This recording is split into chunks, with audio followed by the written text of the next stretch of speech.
안녕하세요. 주식인사이드의 김보라입니다. 주식인사이드는 매일 오전 10시에 시장 상황 체크하면서 주목해야 할 테마와 종목, 이슈 등 시청자 여러분들께서 궁금해하실 부분에 대해서 폭넓게 전해드리는 방송입니다. 오늘 이 자리 함께해 주실 김상현 전문가님 인사드릴게요. 어서 오세요. 안녕하세요. 김상현입니다. 네, 안녕하세요. 자, 1분기 GDP 성장률이 약 10년여 만에 최저치를 기록한 것으로 나타났습니다. 글로벌 금융위기 이후에 가장 낮은 경제 성장률이라고 하는데요. 시장의 반응 어떨지 출발 상황 살펴볼까요? 네, 일단 지금 시장 코스피, 코스닥 전부 다 이제 하락으로 출발했다가 이제 낙폭 좀 키워서 조금 반등한 지금 상황인데요. 네. 지금 대부분의 종목들은 이제 하락 종목 수가 많습니다. 지금 코스피는 238종목 상승 하락하는 게 540종목 정도 하락하고 있고요. 그다음에 이제 코스닥이 400종목 정도 상승, 770종목 정도가 하락을 하고 있는데 네.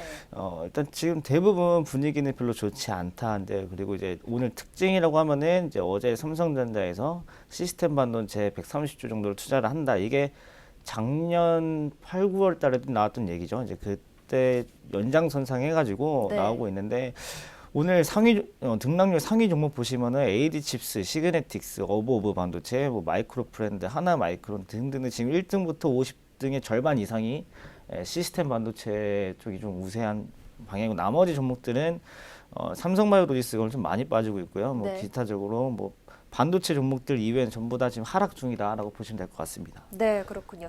양시장 모두 하락세로 출발을 하고 있습니다. 자, 시장 이야기 잠시 나눠봤고요. 목요일 김상현의 마켓 인사이드 출발해 보도록 하겠습니다. 오늘은 어떤 이야기 준비해 주셨을까요? 네, 일단 미국 시장부터 먼저 말씀을 드릴게요. 미국이 뭐 아시겠지만은 그저께, 어제는 아니고 그 전전날 지수 사상 최고치 최고치까지 찍었었는데, 네. 지금은 좀 고점에서 부담을 좀 느끼는 것 같아요. 이제 많이 올랐으니까 좀 팔자, 이제 이런 식으로 해가지고 어제는 조금 조정이 나왔는데요. 네.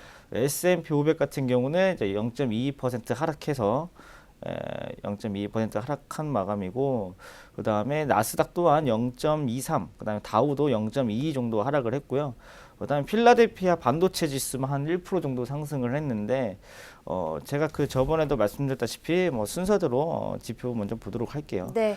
이제 PKW 저번에도 말씀드렸던 건데, 미국의 자사주 매입 펀드 차트입니다. HYG가 먼저 나오네요. 하이힐드 채권 ETF인데 마찬가지로 뭐 증시처럼 상승을 했는데, 네.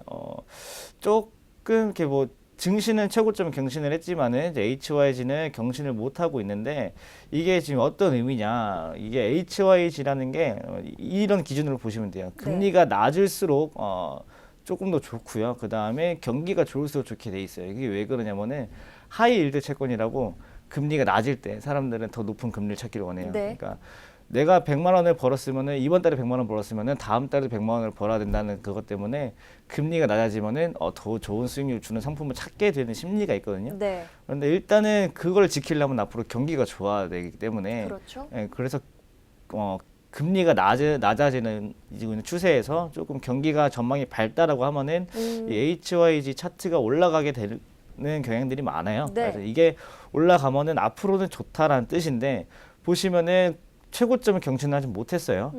최고점 상승을 했는 거는 앞으로 뭐 경기에 대해서 뭐 낙관적이다, 뭐 나쁘진 않다, 이제 이런 뜻인 것 같은데, 금리가 앞으로 내릴 것이냐에 대해서는 조금 좀 불확실한 면이 좀 반영이 되지 않았나 싶어요. 그래가지고 고점을 뚫지 못하는 것들은 지금 현재 채권 시장에서 금리 인상에 대한 우려감이 살짝 녹아 있지 않나, 이제 이 정도만 보고 넘어가시면 되실 것 같고요. 네. 그 다음에 이제 PKW 해가지고 미국의 자사주 매입 펀드 있죠. 이거는 저번에 말씀드렸다시피 미국은 자사주를 많이 사야 주식이 올라가는 이제 동력이 좀 큰데, 지금 이건 마찬가지로 최고점을 뚫었어요. 최고점을 뚫고 나서 어제 마찬가지로 조금 조정이 나오는데, 일단은 뭐 S&P처럼 뭐 가고 있으니까 조금 더 앞으로도 괜찮지 않나 싶은데, 지금 조금 과열 국면에 들어서서 조금 단기적으로 좀 조정이 필요한 시점이라고 보시면 될 것 같습니다. 네, 그렇군요. 자, PKW HYG 차트 살펴봤는데요. 미국 시장이 최근에 최고점을 경신하기도 했는데 채권 금리는 좀 다르게 움직이고 있다고요. 네, 보통 이제 주식이 오르게 되면은 네. 채권의 수익률도 같이 오르게 되죠. 그러니까 주식이 오르면은 사람들이 위험한 것들을 사고 안전한 것들을 판다. 네. 그러면 안전한 것들은 채권이죠.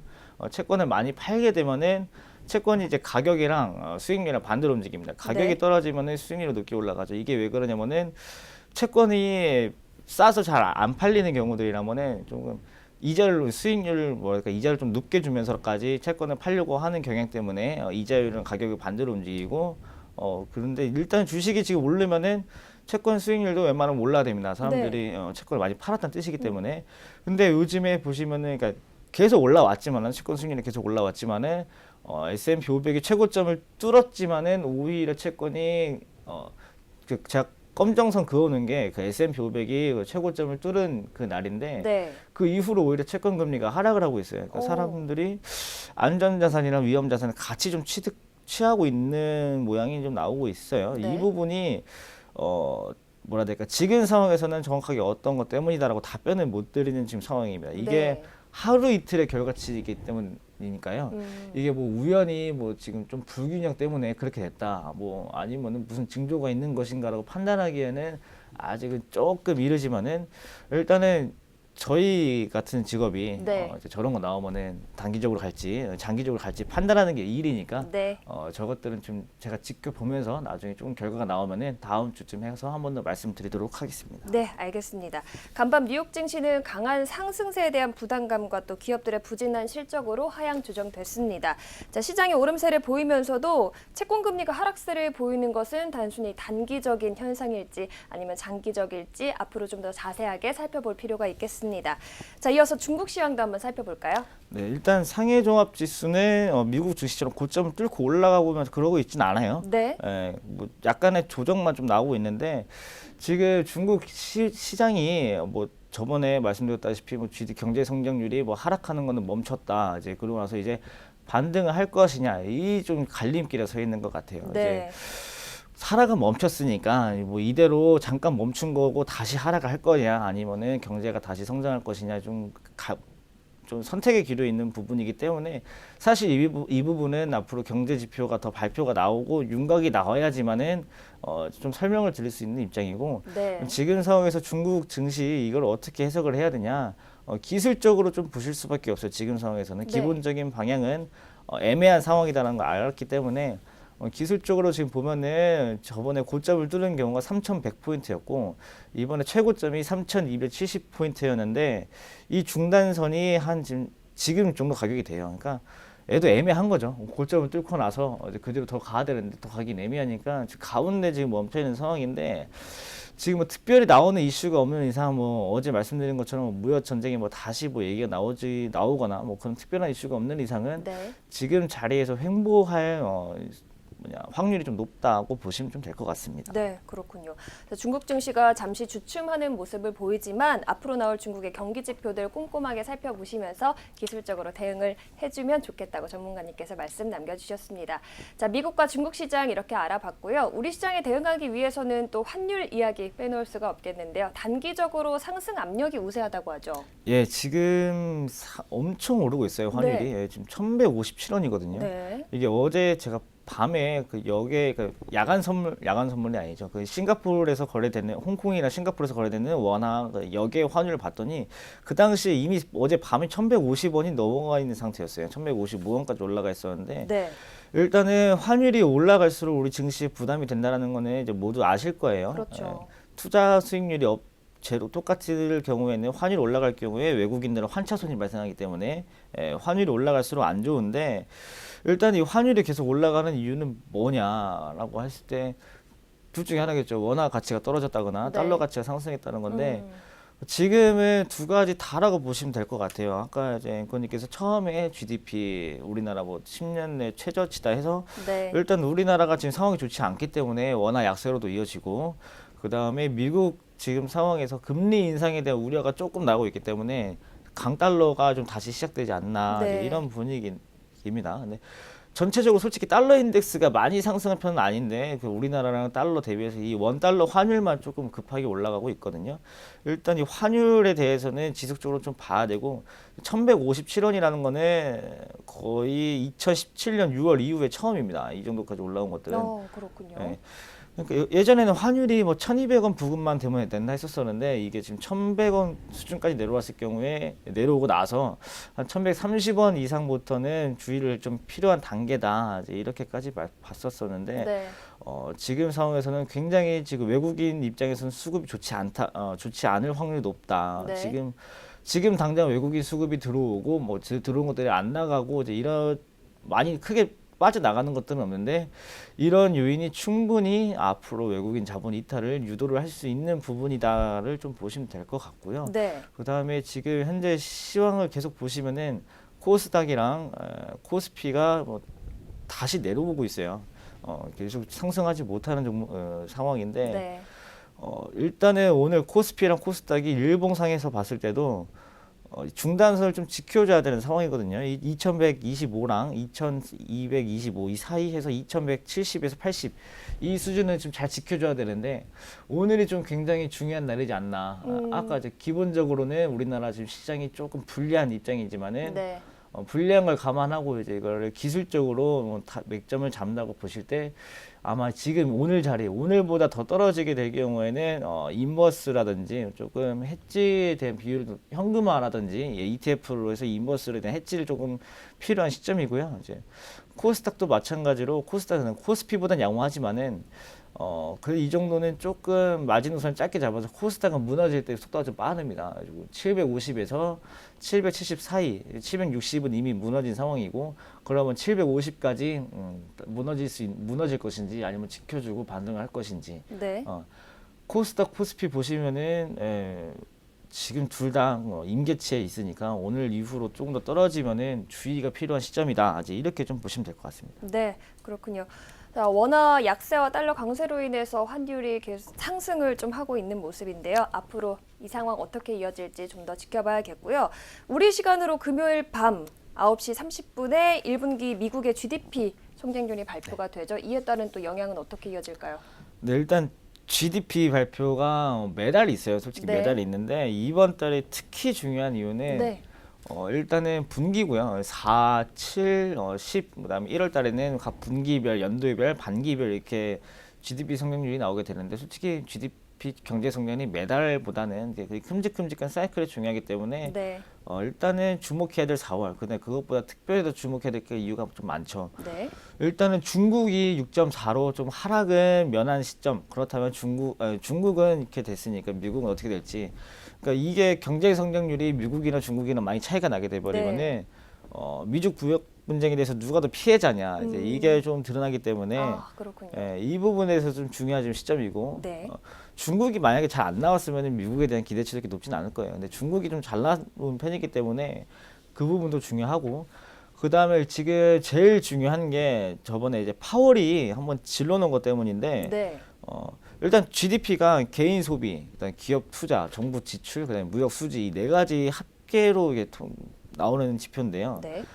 일단 S&P 500 기업들이 뭐 실적이 조금 예상치보다 괜찮았고, 근데 이게 예상치라는 것도 좀 애매해요. 네. 실적이 계속 뭐 우상향을 하고 있다는 게 아니고 우상향을 하다가 좀 안 좋으니까 눈높이를 여기다 낮춰놓고 나서 요만큼인데 요만큼 나오면 잘 나왔다 이제 이런 수준이라서 솔직히 네. 이익이 늘어나고 있는 시점은 아니지만은 예상보단 잘 나왔다 이제 이런 수치이기 때문에 그럼 GDP도 예상보다 잘 나올 것이냐 GDP도 실제로 어제 좀 짚어드렸지만은 네. 예상치가 많이 낮아서 2% 수준이거든요.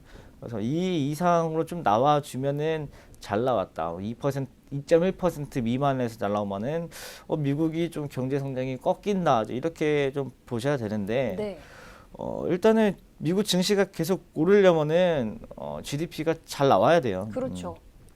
당연히 뭐 경제 성장이 뭐 돼야 뭐 GDP도 나오고 그다음에 경제 성장도 나오고 그다음에 증시도 오르고 이제 이렇게 되는데 지금 뭐 GDP가 잘 나오든 안 나오든 4월 말이랑 이제 5월 초에는 조금 조정이 나올 수 있다라는 게 제 생각입니다. 네.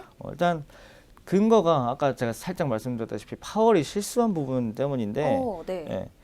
그러니까 파월이 실수했다고 뭐 공식적인 보도는 없어요. 근데 제 네. 생각에는 파월이 좀 실수를 했다라는 게 제 생각인데, 그러니까 FOMC가 이제 미국의 중앙은행이잖아요. 이제 우리나라에는 한국은행에 이주열 총재가 있듯이 미국에는 FOMC에 이제 파월 의장이 있는데, 이 전에는 뭐 그 바로 전에 옐런, 그 전에 뭐 벤 버냉키 해가지고, 그 전에는 원래 다 경제학자였어요. 네. 파월은 경제학자가 아니죠. 원래는 네. 경영을 하던 사람이고 주식시장에 대해서 이제 많이 했던, 그러니까 트럼프 같은 이제 뭐 기업 경영가 사업가 쪽인데, 이게 그 높은 자리에 있으면요, 이게 정책적으로 결정을 해야 되는 것도 중요하고, 그다음에 이렇게 회의를 해가지고 뭐 지금 상황을 전체적으로 잘 판단하는 것도 중요하지만은, 또 하나 좀 잘해야 될 게 이걸 좀 잘해야 돼요. 말을. 립 서비스가 좀 필요한 그 자리죠. 네. 왜냐면 그 사람은 말 한마디 한마디가 시장에 주는 영향성이 굉장히 커요. 그래서 그렇죠. 이 말도, 그러니까 실질적으로 정책이 없더라도 이런 정책을 할 수 있다라는 게 말만 잘해줘도 실제로 그 정책의 효과가 나타나는 것처럼, 네. 이 립 서비스가 되게 중요한 자리인데, 이거를 조금 2019년 3월 FOMC 때 실수를 한 부분이 있어요. 네. 그러니까 2018년 뭐 가을 여름까지만 해도 우리 미국 경제 튼튼하다, 앞으로 잘 간다, 전 세계 누구보다 뭐 잘 간다, 뭐 그레이트 아메리카다 이제 네. 해가지고 튼튼하다, 이렇게 자신감이 뿜뿜하던 시절이 있었었는데, 네. 자신감과 좀 기대감을 심어줬었는데. 네. 네, 근데 이제 12월에, 그러니까 10월 달에 주식이 좀 무너졌죠. 그러니까 12월에는 우리가 봤던 그 긴축 정책의 정도를 조금은 낮추겠다, 네. 이제 이 정도까지 갔었어요. 거기까지는 좋아요. 왜냐면은 높은 자리에 있는 사람이라도 자기가 좀 잘못 짚은 게 있거나 좀 상황이 바뀌면은 그 점 바로바로 잡고 이제 하는 게 중요하기 때문에 좋긴 한데 하고, 근데 3월 달에 실수한 부분이 뭐냐? 네. 실제로 1, 2, 3월에 이제 미국에서 트럼프 대통령이 이제 셧다운이 일어나고 나서 여러 가지 경제 지표가 조금 안 좋게 나왔어요. 네. 근데 안 좋게 나온 부분, 안 좋게 나온 건 이해를 하면 되고, 안 좋게 나온 이유에 대해서 설명을 해주면 되는데, 갑자기 이제 12월 달에는 인내심을 가지고 이제 긴축 정책을 가지고 하겠다. 이 인내심이라는 단어가 가장 키포인트였다면, 네. 3월 달에는 키포인트가 완화였거든요. 그렇죠. 네. 인내심을 가지고 긴축적으로 하겠다. 그러다가 갑자기 우리 경제를 다시 좀 풀겠다, 이렇게 네. 갑자기 돌아서 버린 게 좀 리스크입니다. 이게 실수이기도 하고, 네. 왜냐면은 경제 완화라는 거는 주식 시장에 좋을 수밖에 없어요. 시장에서 돈을 많이 푼다. 돈을 많이 풀면은 이 실물 지표는 올라갈 수밖에 없고, 네. 실물 자산 가치는 올라갈 수밖에 없기 때문에 주식은 좋은데, 주식 시장이 가장 싫어하는 게 불확실성입니다. 네. 좋든 안 좋든 이게 확실한 게 낫지, 애매한 것들 별로 안 좋아해요. 지금 우리나라 시장도 애매하니까 지금 그러고 있는 건데, 네. 이게 정말 애매하다고 보는 이유가 뭐냐면은, 그 전까지 자신감 뿜뿜했다가 갑자기 조금 지표 망가지니까 풀겠다 이러면은, 이게 미국 경제 좋다 그랬는데 그게 아닌가? 앞으로 경제 안 좋아지나? 이제 이런 생각들을 하게 되고요. 네. 이제 그 부분이 지난번에 FOMC 때 완화적인 태도를 했지만은 빠졌던 부분이죠. 3월 달에 원래는 장이 좀 올라왔었어야 되는데 못 올라오고 빠졌던 이유가 그런 불확실성 때문이었고요. 그 다음에 이제 이게 조금 높은 자리에 있는 사람에서 입장에서는 조금 정책이 천천히 변해야 돼요. 이랬다 저랬다 하면 안 되지. 그러니까 이게 긴축적인 걸 매파라고 하고 완화적이라는 걸 비둘기파라고 하는데, 네. 이게 이게 뉴스 많이 보시면 아실 거예요. 매파적, 다소 매파적, 다소 비둘기적, 비둘기적 이렇게 됐었었는데, 지금 파월이 작년 초에 이제 임용이 되고, 거기 FOMC 의장 자리 가고 나서부터 보면은 매파적으로 열심히 비행기 날다가 이제 먹이를 잡으러 바닥에 내려와서는 비둘기처럼 지금 모이 쪼아 먹는 현상밖에 안 되는 네. 거예요. 매는 원래 육식 동물이죠. 이제 고기를 먹어서 이렇게 해야 되는데, 하늘은 열심히 날다가 내려와서는 모이를 주워 먹고 있는 애매한 그림이 나왔어요. 이게 우리나라 말로 용두삼이라고 해야 되나요? 이게 경제를 좋게 봤다가 이제 갑자기 안 좋게 보고, 이 부분이 조금 그건데, 이게 제 생각은 그렇습니다. 이게 어떻게 됐었어야 되냐면은, 파월이 12월엔 잘했어요. 인내심을 가지고 보겠다. 거기까지는 좋고요. 3월 달에 이제 완화적으로 했던 표현이 이제 대차 대조표 축소를 9월쯤으로 이제 끝낼 것이고, 네. 잘하면 내년에는 이제 금리 인하까지 갈 수 있다라고 했는데, 이 부분을 조금 수정을 해가지고, 솔직히 옐런이나 버냉키 같았으면 그렇게 얘기 안 했을 거예요. 네. 어떻게 얘기했을 거냐면은, 대차 대조표 축소도 검토할 수 있는 상황이고, 금리 인상에 대해서는 조금 더 조심스럽게 확신하게 조금 더 많은 자료가 모이면은 결정을 하겠다. 이제 이렇게 표현하는 게 맞지 않았나. 그리고 네. 옐런이 자주 썼던 말이 있어요. 모더레이트라고 완만하게, 좀 완연하게 이런 표현을 조금 썼으면은 네. 이게 저희 같은 전문가 입장도 그렇고 그 다음에 이제 국가 정부 정책하는 입장에서 가장 중요한 게 애매모호한 것도 좀 있어야 되거든요. 네.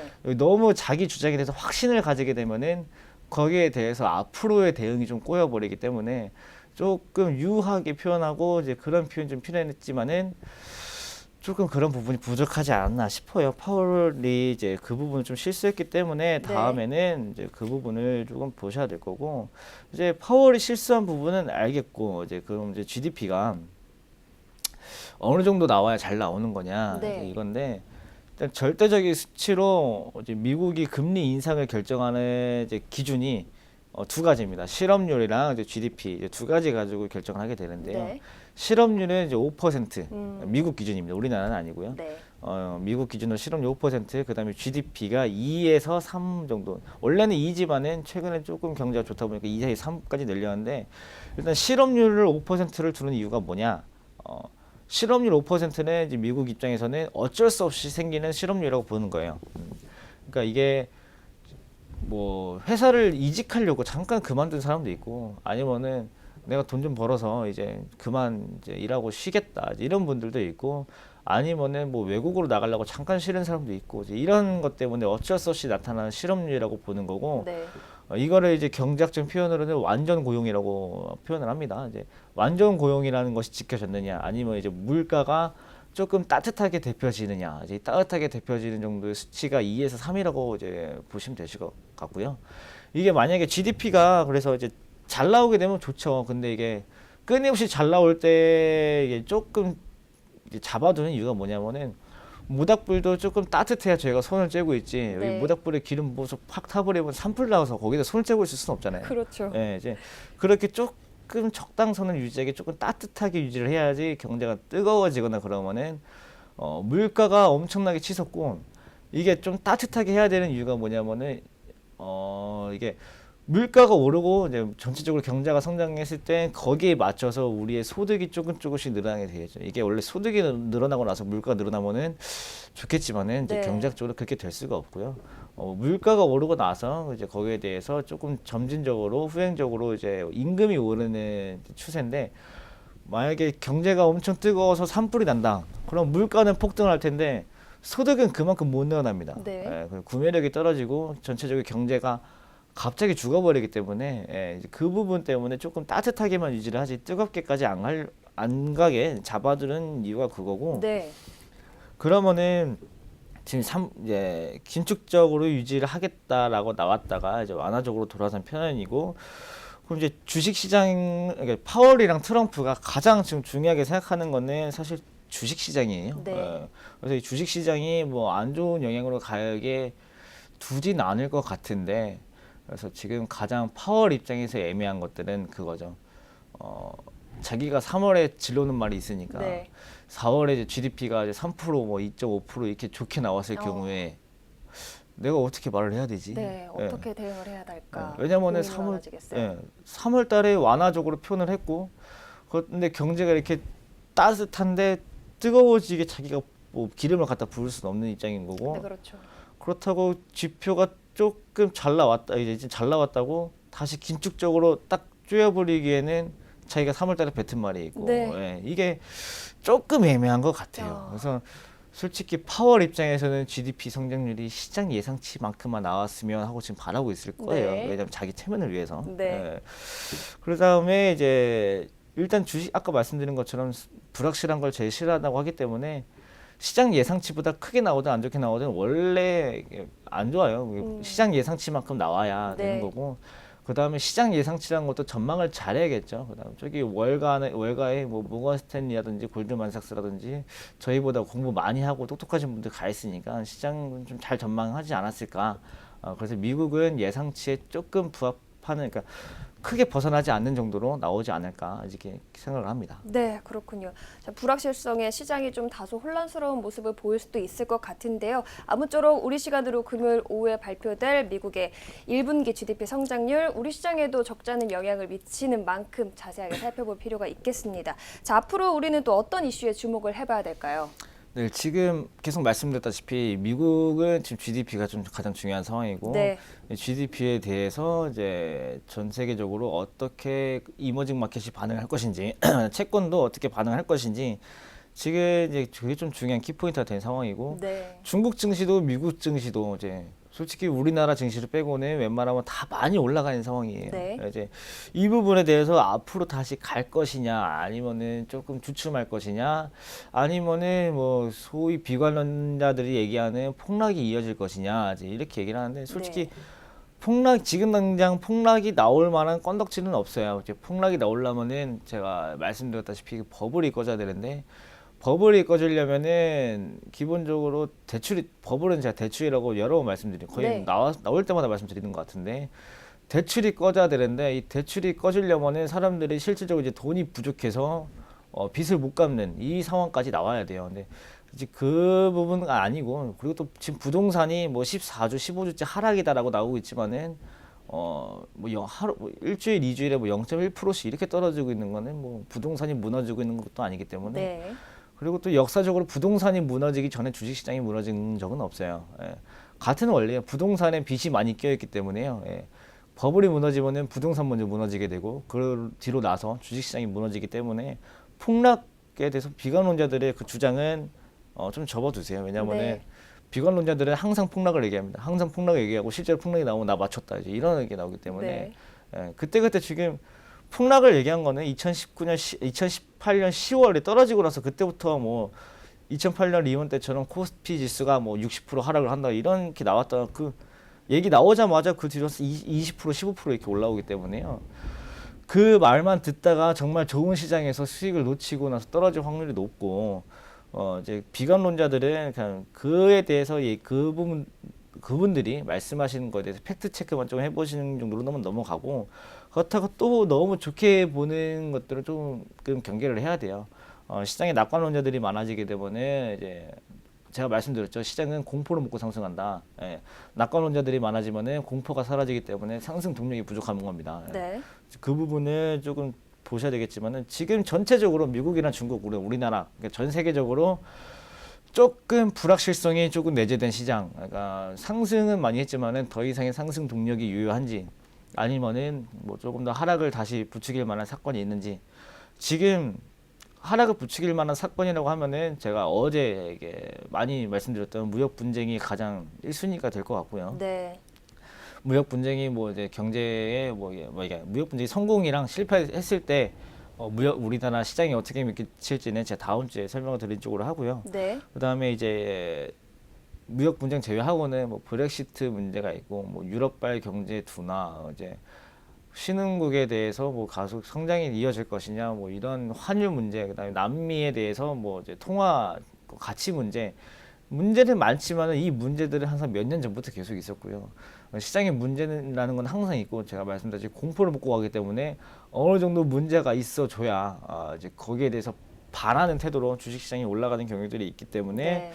이 부분은 조금 팩트 체크를 좀 잘 해두시고 제가 좀 팩트 체크를 도와드릴 거지만은 이번 달에 가장 중요한 이벤트를 뽑자 그러면은 4월 30일에 있을 FOMC 이게 가장 지금 중요하지 않을까. 제가 오늘 말씀드렸던 이 모든 것들이 4월 30일 FOMC에서 좀 윤곽이 나오지 않을까 싶습니다. 네, 그렇군요. 4월 30일에 있을 네. FOMC 회의 꼼꼼하게 살펴봐야 되겠고요. 자, 우리나라도 10년여 만에 최저치의 GDP 성장률이 발표가 됐는데 이에 대해서는 우리는 어떻게 대응을 좀 해야 될까요? 일단은 아까 제가 말씀드린 것처럼 이 GDP가 안 나오게 되니까 네. 그러니까 아까 제가 금리에 대해서 결정할 때 가장 중요한 게 실업률이랑 GDP를 말씀드렸죠. 네. 우리나라가 실업률이 높게 나온다든가 아니면 GDP가 낮게 나왔을 경우에는 우리나라 원화 가치가 떨어지게 돼요. 그러니까 투자를 할 수 있는 상품 중에 이제 통화도 있고요. 그다음에 주식도 있고 채권도 있고 기타 등등이 많은데 제가 판단했을 때 시장에서 가장 빨리 움직이는 거는 통화입니다. 이게 그 나라의 그 통화 가치가 올라가냐 떨어지느냐가 그 나라의 모든 경제를 대변을 하고 있고, 네. 그다음에 GDP랑 실업률이 가장 중요한 상황에서 뭐 다른 지표들도 많잖아요. 어차피 이 다른 지표들은 그 다음 분기의 실업률과 GDP를 예측하기 위한 도구밖에 안 돼요. 그래서 네. 지금 GDP가 낮게 그러니까 결과적으로 우리나라 경제 성장이 조금 둔화가 됐기 때문에 아까 제가 차트에서 보여드렸다시피 원화 가치가 조금 떨어진 상황. 달러가 올라가지만은 원화 가치가 거기에 맞춰 떨어지기 때문에 환율이 지금처럼 급등하고 있는 모양이 나오고 있는 거고요. 네. 그래서 이 부분은 아무래도 외국인 수급이 조금 이탈될 수 있으니 좀 외국인 비중이 높은 쪽의 뭐 종목을 보다기보다는 조금 개별주 중심으로 요즘에 저뿐만 아니라 많은 전문가들이 말씀하실 거예요. 개별주 장세를 조금 더 지켜봐야 된다. 네. 저도 마찬가지로 개별주 장세를 좀 봐야 된다는 거고, 그다음에 이제 제가 여기 나와가지고 주로 미국이랑 중국 시장 말씀드리는데, 이게 저는 개별주 매매를 하라면서 미국이나 중국이랑 이렇게 얘기를 드리는 이유가 네. 지금 미국이나 중국 시장이 그렇기 때문에 개별주 매매를 하라고 말씀드린 거고요. 미국이랑 중국이 지금 진짜로 확실하게 조금 더 올라갈 수 있는 상황이다. 덕분에 우리나라도 조금 수혜를 받을 수 있는 상황이다라고 하면은 과감하게 오히려 대형주가 느리다고 생각을 하시는 분들이 많은데, 네. 대형주가 빨라요. 이게 당일 그게 좀 느릴 뿐이지, 만약에 요즘 비메모리 반도체 오늘 뭐 하루에 뭐 10% 20% 아무리 안 올라도 5% 이상 오르고 있잖아요. 솔직히 대형주가 하루 만에 5% 10% 20% 오르는 거는 1년 중에 손꼽힐 일이긴 하지만은 네. 추세라는 게 무시 못해요. 이게 이런 비메모리 같은 경우들은 20-30% 올랐다가 하루 만에 10% 15% 빠지는 경우들이 많기 때문에 조금 위험한 영역이지만은 대형주들은 한번 오르기 시작하면 부지런히 올라가거든요. 이게 6개월 동안 시장 올라간 종목들도 많고, 이렇게 전체적으로 좀 거시적으로 판단을 하고 나서 네. 그 다음에 내가 어떤 종목들을 봐야 될지, 코스피를 봐야 될지, 닥을 봐야 될지, 아니면 어떤 업종을 봐야 될지, 중소형 뭐 이런 거를 봐야 될지, 이렇게 차근차근 탑다운 방식으로 내려가는 게 좀 주식 투자 정석이다라고 보시면 될 것 같습니다. 네, 그렇군요. 자, 오늘 이렇게 김상현 전문가님과 미국, 중국, 환율, 그리고 FOMC까지 다양한 시장 이야기 나눠봤는데요. 아쉽지만 오늘은 여기서 인사드려야 할 것 같습니다. 도움 말씀 주셔서 감사합니다. 감사합니다. 네, 저희는 잠시 오늘의 주요 뉴스 살펴보고 돌아오겠습니다.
네, 오늘의 주요 뉴스 살펴보고 왔습니다. 매주 화요일, 목요일은 장장희 수석연구원님과 함께 딥싱크를 통한 시장 이야기 나눠보는 시간이죠. 바로 인사드릴게요. 안녕하세요. 네, 안녕하세요.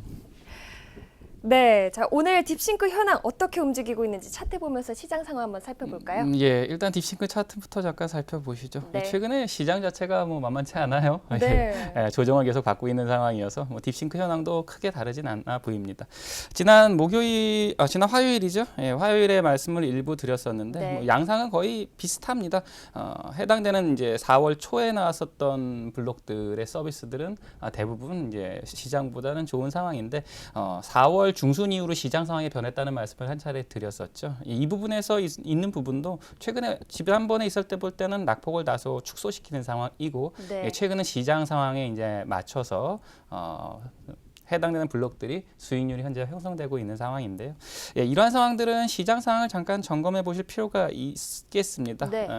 지난 화요일에 말씀드렸을 때 시장이 과매수 국면으로 진입했습니다. 좀 조정장이 올 수 있습니다라는 말씀을 드렸는데 네. 이 말씀 드리고 그 다음 날 바로 조정을 들어갔네요. 자, 현재 시장 상황부터 점검을 잠깐 해드리면 전체적으로 상승 국면에서 과매수 국면을 한 차례 지나갔다가 네. 어제부로 하락 국면이 전환되면서 전체 시장은 하락 국면으로 전환이 됐습니다. 네. 이 상황은 상방 쪽에서 지금 현재 저항선 자체를 뚫고 올라가기에는 현재 전반적인 상황에 썩 좋지가 않은 상황이고 전체적으로 세계적으로도 현재 지수 자체와 경제 지표들이 좋지 않게 발표가 나고 있죠. 네. 더불어서 우리나라도 GDP에 관련된 경제 지표가 좋지 않게 발표가 나는 등 현재 전체적인 분위기는 좋지 않습니다.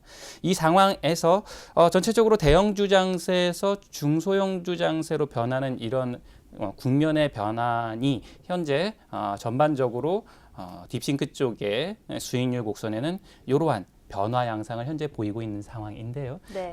당분간은 현재 시장 자체가 조정을 받는 상황이기 때문에 이 추이는 크게 벗어나지는 않을 것 같습니다. 네. 단 현재 전체적으로 시장의 변화만큼은 딥싱크에 있는 포트폴리오가 정확하게 추적을 하고 있는 상황이어서 뭐 크게 우려하지 않으셔도 될 것 같다라고 말씀드리겠습니다. 네, 그렇군요. 뒷싱크는 최근 시장 상황에 맞춰가는 모습 보여주고 있습니다. 자, 이어서 종목별 랭킹 차트도 한번 살펴볼게요. 자, 종목들을 보게 되면 네. 대부분 딥싱크가 잡아내는 종목들이 굉장히 현재 시장에 잘 맞는 종목들을 잘 잡아냈다는 부분들은 앞서서도 많이 보셨을 겁니다. 네. 전체적으로 지금 현재 시장 상황은 IT 쪽에 다소 집중화되어 있는 상황을 보여주고 있습니다. 네. 일단 1위로 올라온 것이 4월 5일에 편입되어 있는 KMW가 지금 상에 포진되고 있는데 네. 현재 26.9% 정도의 수익을 내고 있는 상황입니다. 그 뒤를 이어서 올라오는 종목들이 네페스나 UTI 같은 종목들이 올라오고 있는데요. 뭐 오늘도 역시 뭐 반도체라든가 IT 부품들과 관련된 업체들이 오늘 상승을 하고 있죠. 전체적으로 시장이 최근에 좋지 않은 상황이죠. 1사분기 실적도 썩 좋지가 않았었고 오늘 또 뭐 SK 하이닉스 실적 발표도 좀 있었고 전체적인 시장의 맥락은 썩 좋지는 않습니다. 단 현재 시장 안에서 그 안에서도 수익이 날 만한 업종군으로 최근에 주목을 받고 있는 쪽이 IT 분야이고 네. 그다음에 최근엔 또 5G 쪽과 관련된 이슈에서 장비와 부품주들 관련된 이슈가 계속해서 호실적과 연결돼서 나오고 있는 상황이어서 전체적으로 시장은 어려운 과정 안에서도 모멘텀이 있는 개별주 쪽에서는 이슈화돼서 움직인다라고 보시면 되겠습니다. 네. 그런 측면에서 전체적으로 뭐 딥싱크에서 잡아내는 종목들은 현재 시장에 잘 부합하는 종목들을 중심으로 또 좋은 성적이 나고 있다라고 보시면 되겠습니다. 네, 그렇군요. 자, 시장 상황 안 좋은 상황에서도 IT 쪽으로의 움직임은 좀 괜찮아 보이는데요. 이 IT 쪽 업종에서 좀 괜찮은 종목 몇 가지 보여주실 수 있나요? 일단은 저희 쪽의 딥싱크의 기본 개념은 종목으로 접근하는 게 아니기 때문에 종목을 말씀을 드리는 것보다는 전체적으로 시장의 변화에 딥싱크가 어떻게 대응할까를 보셔야 됩니다. 네. 보통 이런 종목 장세가 오게 되면 종목에 집중을 하시는 분들도 네. 많으신데 전체적으로 시장이 하나의 종목으로 2천 종목을 대응하기 쉽지 않습니다. 딥싱크가 가지고 있는 기본적인 운영 철학 자체는 전체적으로 포트로 시장을 대응해야 된다는 측면이기 때문에 시장이 앞으로 어떻게 흘러갈까, 그 다음에 딥싱크의 포트는 어떻게 대응해 나갈까가 중요하다 판단되고요. 네. 현재 시장 자체의 움직임은 다시 한번 전체적인 시장의 이슈를 잠깐 점검해 볼 필요가 있습니다. 네. 현재 시장 안에서 지금 현재 하락 추세의 전환을 제가 말씀을 드렸죠. 지금 상방에서 최근에 4월 중순부터 흐름이 약간 양상이 달라집니다. 자, 이 양상 국면이 앞으로 어떻게 더 지속될 것인가에 따라서 딥싱크의 포지션의 변화도 앞으로 있을 것으로 예상이 되는데요. 전체적으로 이 상황은 해외 시장 쪽의 이슈를 잠깐 점검하기 전에 국내 이슈를 잠깐 보시고 가실 필요가 있습니다. 네. 자, 일단 차트를 잠깐 다시 열어주시면 차트 쪽에 이게 환율 차트입니다. 자, 금일 환율 차트를 보게 되면 그동안에 장기적으로 있었던 저항선 국면을 오늘 이제 돌파를 했죠. 돌파는 어제 어제부터 벌써 진행이 됐습니다. 네. 이 얘기는 지금 현재 국내에서 환율 자체의 변동성이 지금 확대되는 시기로 변화됐다. 이 부분은 국내에 있는 전체적인 경기의 하락 국면과 연관이 되어 있고, 그리고 어제 이제 호주 쪽에서의 금리 인하 가능성에 대한 언급이 최근에 있었죠. 그래서 호주 쪽에서도 추가적인 금리 인하를 할 경우 국내에서도 금리 인하에 대한 압박이 같이 올라갈 수 있는 점도 염두에 두셔야 하고, 그리고 전체적으로 이러한 분위기가 해외에서도 유럽을 필두로 해서 뭐 전체적인 분위기가 좋지 않은 상황에서 중국 쪽에서도 지준율에 관련된 이슈가 어제 있는 등 전체적으로 경기는 압박을 받는 쪽으로 흘러가고 있습니다. 자, 이 상황에서 최근에 이제 흐름의 달러 인덱스의 흐름을 잠깐 확인하실 필요가 있습니다. 네. 달러 인덱스가 지금 현재 고점을 돌파하면서 다시 추가 상승을 하면서 전체적으로 미국과는 디커플링 되는 현상이 있을 수 있다는 점은 주목하셔야 됩니다. 이 얘기는 현재 추가적인 상승에 어려움을 겪을 것이란 말씀을 잠깐 드리는 것이고요. 네. 반면에 한 가지 우리한테 그래도 좀 기대감을 주는 것 자체는 최근에 랜드 플래시 가격의 변화를 주목해 보실 필요가 있습니다. 즉 반도체 쪽에서는 어느 정도 바닥을 다진 현상들이 최근에 나오고 있기 때문에 오늘은 SK 하이닉스의 실적이 굉장히 뭐 좋지 않다라고 나옴에도 불구하고 어제 하락 이후에 오늘 반등을 보이는 이러한 부분들은 그래도 반도체 쪽 사이드라든가 이런 IT 쪽에서는 그래도 시장을 잡아주는, 또 대형주가 지수의 하락은 버텨줄 수 있을 것이라는 그런 부분에 대한 예상을 어느 정도 할 수가 있죠. 네. 자, 이러한 부분들은 결과적으로 시장 자체의 흐름에 어떤 영향을 줄 것인가 하는 얘기인데요. 앞서서 2월 달 부분에 하락 국면이 한 차례 있었습니다. 그 부분에서 해당되는 밴드, 일정 밴드 안에서 지수의 등락이 보였던 점을 감안할 때 지금 현재 볼린저 밴드 하단 정도가 되는 위치가 한 요 정도 되죠. 지난번에 있었던 하단 정도 수준까지 와 있는 상황입니다.